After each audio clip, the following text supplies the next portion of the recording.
ಬಿದ್ದಿರುವ ಹಾಸ್ಟೆಲ್ಗೆ ಇದೀಗ ಭೇಟಿಯನ್ನ ಕೊಟ್ಟಿದ್ದಾರೆ ಅಧಿಕಾರಿಗಳು. ಅಶ್ವವೇಗ ನ್ಯೂಸ್ ವರದಿ ಬೆನ್ನಲ್ಲೇ ಅಧಿಕಾರಿಗಳು ಭೇಟಿಯನ್ನ ಕೊಟ್ಟಿದ್ದಾರೆ. ಪಾಳು ಬಿದ್ದಿರುವ ಹಾಸ್ಟೆಲ್ಗೆ ಭೇಟಿ ನೀಡಿದ ಅಧಿಕಾರಿಗಳು. ಅಶ್ವವೇಗ ನ್ಯೂಸ್ ವರದಿ ಬೆನ್ನಲ್ಲೇ ಅಧಿಕಾರಿಗಳು ಭೇಟಿಯನ್ನ ನೀಡಿದ್ದಾರೆ. ತಡಸಾ ಗ್ರಾಮದಲ್ಲಿ ಪಾಳು ಬಿದ್ದ ಮೆಟ್ರಿಕ್ ಪೂರ್ವ ಹಾಸ್ಟೆಲ್. 10 ವರ್ಷಗಳಿಂದ ಪಾಳು ಬಿದ್ದಿರುವ ಅಂಬೇಡ್ಕರ್ ವಸತಿ ನಿಲಯ. ಎಣ್ಣೆ, ಗಾಂಜಾ, ಅಫೀಮು ಮತ್ತು ಅನೈತಿಕ ಚಟುವಟಿಕೆಗಳ ತಾಣವಾಗಿತ್ತು ಅದು. ಹಾವೇರಿ ಜಿಲ್ಲೆ ತಡಸಾ ಗ್ರಾಮದ ಅಂಬೇಡ್ಕರ್ ವಸತಿ ನಿಲಯ. ಮೆಟ್ರಿಕ್ ಪೂರ್ವ ಹಾಸ್ಟೆಲ್ ಜಾಗ ಕಬಳಿಸುವ ಯತ್ನವನ್ನ ಕೂಡ ಅಲ್ಲಿ ನಡೆಸಿದ್ರು. ಇದು ಎಸ್ಸಿ ಎಸ್ಟಿ ಸಮಾಜದವರಿಗೆ ಮೀಸಲಿಟ್ಟ ಹಾಸ್ಟೆಲ್ ಜಾಗವಾಗಿದೆ. ಗ್ರಾಮಸ್ಥರ ಮನವಿಗೆ ಮೇಲಾಧಿಕಾರಿಗಳು ತಲೆ ಕೆಡಿಸಿಕೊಂಡಿರಲಿಲ್ಲ. ಸರ್ಕಾರಿ ಭೂಮಿ ಕಬಳಿಸುತ್ತಿರುವ ಬಗ್ಗೆ ಗಂಭೀರ ಆರೋಪಗಳು ಇಲ್ಲಿ ಕೇಳಿ ಬರ್ತಾ ಇತ್ತು.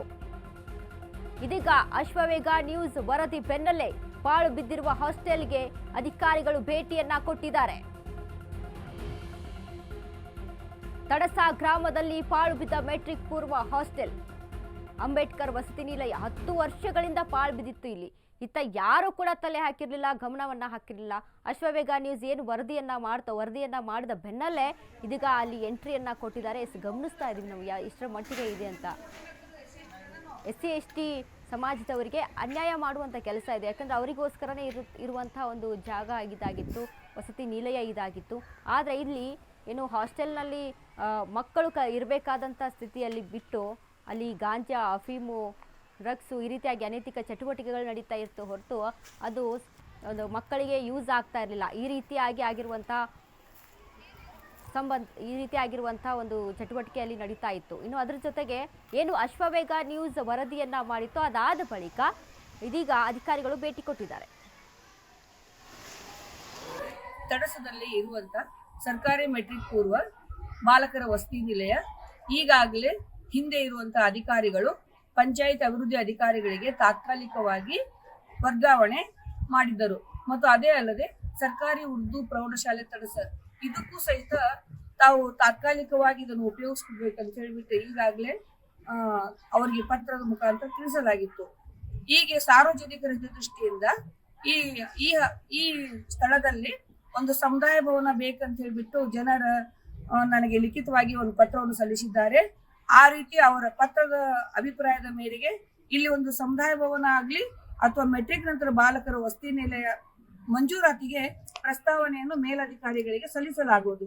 ಮೇಲಧಿಕಾರಿಗಳ ಆದೇಶ ಬಂದ ನಂತರ ಸರ್ಕಾರಿ ಆದೇಶದಂತೆ ಕ್ರಮ ತೆಗೆದುಕೊಳ್ಳಲಾಗುವುದು. ಅದಲ್ಲದೆ ಈ ಸ್ಥಳದಲ್ಲಿ ಯಾವುದೇ ಈ ಬಗ್ಗೆ ಹೆಚ್ಚಿನ ಮಾಹಿತಿಯನ್ನ ಕೊಡ್ತಾರೆ ನಮ್ಮ ಪ್ರತಿನಿಧಿ ಈರಣ್ಣ. ಈರಣ್ಣ, ಗಮನಿಸ್ತಾ ಇದ್ದೀವಿ ನಾವು, ಪಾಳು ಬಿದ್ದು ಹೋಗಿತ್ತು ಈ ಒಂದು ಅಂಬೇಡ್ಕರ್ ವಸತಿ ನಿಲಯ. ಸೊ ಇದೀಗ ಅಧಿಕಾರಿಗಳು ಭೇಟಿ ಕೊಟ್ಟಿದ್ದಾರೆ. ಏನೆಲ್ಲ ಅಪ್ಡೇಟ್ ಇದೆ ಈ ಬಗ್ಗೆ? ಏನು ಅಂತಂದ್ರೆ, ಕಳೆದ 10 ವರ್ಷದಿಂದ ಹಾವೇರಿ ಜಿಲ್ಲೆಯ ತಡಸ್ ಗ್ರಾಮದಲ್ಲಿರುವ ಒಂದು ವಸತಿ ನಿಲಯ ನೋಡೋದಕ್ಕೂ ಕೂಡ ಅದು ಅಚ್ಚುಕಟ್ಟಾಗಿದೆ, ಯಾವುದೇ ರೀತಿಯಾದಂತಹ ಹಾನಿಯಾಗಿಲ್ಲ. ಆದ್ರೆ ಅದು ಕಳೆದ ಸುಮಾರು ಅದರ ಒಂದು ಏನ್ ನಿರ್ವಹಣೆ ಮಾಡದೆ ಸಂಬಂಧಪಟ್ಟ ಅಧಿಕಾರಿಗಳು ಅದನ್ನ ಪಾಳು ಬೆಳೆಸಿದ್ದಾರೆ, ಪಾಳು ಕೆಡಿದ್ದಾರೆ. ಸುಮಾರು 10 ವರ್ಷಗಳಿಂದ ಇದನ್ನ ಉಪಯೋಗ ಮಾಡದೆ ಪಾಳು ಕೆಡಿದ್ದ. ಅಂದ್ರೆ ಅದಕ್ಕೆ ಸರಿಯಾದಂತ ಒಂದು ಅನುದಾನವನ್ನು ನೀಡಿ, ಜೊತೆಗೆ ಅದಕ್ಕೆ ಏನೇನ್ ಬೇಕು ಸವಲತ್ತನ್ನ ನೀಡಿ ಆ ಹಾಸ್ಟೆಲ್ ಅನ್ನ ನಡೆಸಕ್ ಆಗದೇನೆ ಅದನ್ನ ಪಾಳುಗೆಡವಿದ್ದು. ಎಷ್ಟೋ ಕೋಟ್ಯಾಂತರ ಖರ್ಚು ಮಾಡಿ ಕಟ್ಟಿದಂತ ಒಂದು ಕಟ್ಟಡವನ್ನ ಇವರ ಒಂದು ನಿರ್ಲಕ್ಷ್ಯದಿಂದ ಪಾಳುಗೆಡವಿದ್ರು. ಆದ್ರೆ ಈ ಒಂದು ಸಮಯದಲ್ಲಿ ನಮ್ಮ ಅಶ್ವವೇಗ ನ್ಯೂಸ್ ಈ ಬಗ್ಗೆ ವರದಿಯನ್ನ ಮಾಡಿತ್ತು, ಸಂಬಂಧಪಟ್ಟ ಅಧಿಕಾರಿಗಳಿಗೆ ಗಮನ ತಂದು ವರದಿಯನ್ನ ಮಾಡಿತ್ತು. ವರದಿ ಬೆನ್ನಲ್ಲೇ ಕೂಡ ಅವರು ಅಧಿಕಾರಿಗಳು ಆ ಒಂದು ಸ್ಥಳಕ್ಕೆ ಭೇಟಿ ನೀಡಿ ಅದನ್ನ ಅಂದ್ರೆ ಸರ್ಕಾರಿ ಕೆಲಸಕ್ಕೆ ಯಾವ್ದಕ್ಕಾದ್ರೂ ಉಪಯೋಗ ಮಾಡ್ಬೇಕು ಅನ್ನೋ ಒಂದನ್ನ ಈಗಾಗಲೇ ಚಿಂತನೆ ನಡೆಸಿ ಮೇಲಧಿಕಾರಿಗಳು ಕೂಡ ಮಾಹಿತಿಯನ್ನು ನೀಡಿದ್ದಾರೆ. ಇದರಿಂದ ಅದನ್ನ ಈಗ ಸದ್ಯದಲ್ಲೇ ಸ್ವಚ್ಛತೆಗೊಳಿಸಿ ಪ್ರಾರಂಭ ಮಾಡುವ ಒಂದು ಹಂತದಲ್ಲಿ ಮುಂದಾಗಿದ್ದಾರೆ. ಓಕೆ, ಥ್ಯಾಂಕ್ ಯು ಈರಣ್ಣ ನಿಮ್ಮೆಲ್ಲ ಮಾಹಿತಿಗಾಗಿ.